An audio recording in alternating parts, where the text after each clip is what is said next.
And it's really a challenging job for all the governments to tackle the whole situation, even whether it is an incoming government or the past government. Recently, when the revolution took place, it was very difficult for the government to tackle the whole situation. But I must thank the government and the chief advisor that he took the initiative to take all the necessary actions to handle the situation properly. And the political parties also cooperated with that. We also had been to the places, visited the factories, and we must appreciate the legal situation, which I think the law advisors just told me that they have many improvements on that issue also. But I assure you one thing, if the election is held properly, things will definitely improve.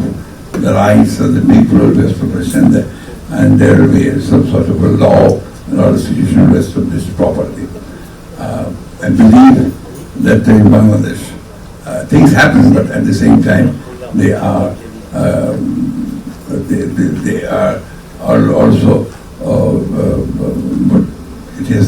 they take the necessary actions also to overcome the situation, and the labor rights we always support, but at the same time we must do what Asim will say, that we must also again look after the prices which we get, the producers get, should also be looked into.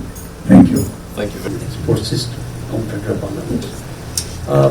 we are competing very unevenly with many countries because the buyers, the mentality is that they want to keep as less price as possible.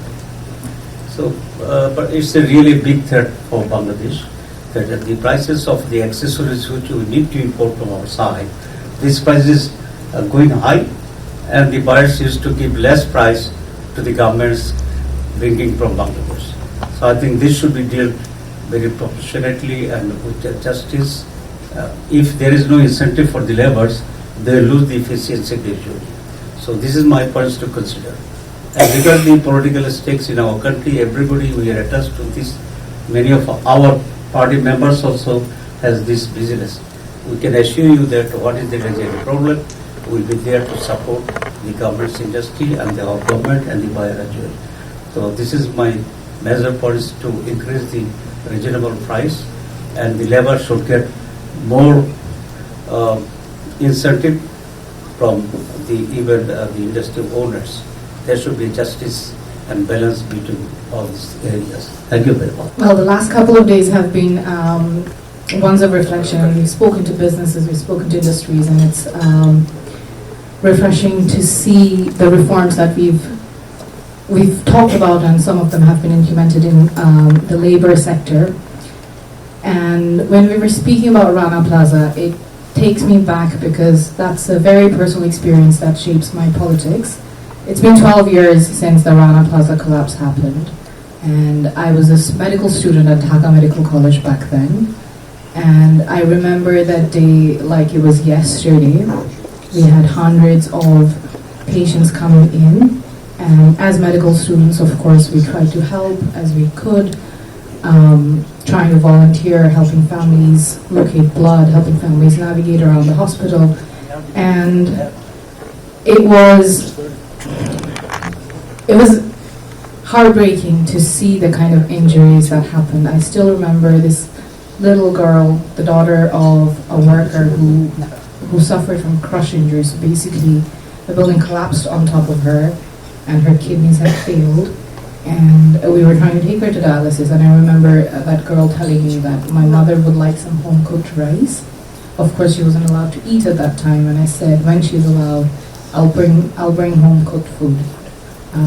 Rupaliappa didn't survive, but I had worked with many others who did survive, but we couldn't rehabilitate them as we should have. But why I say this is, I think For too long we talk about investment, we talk about jobs, but we probably don't talk enough about the kind of jobs that gets created through those investments.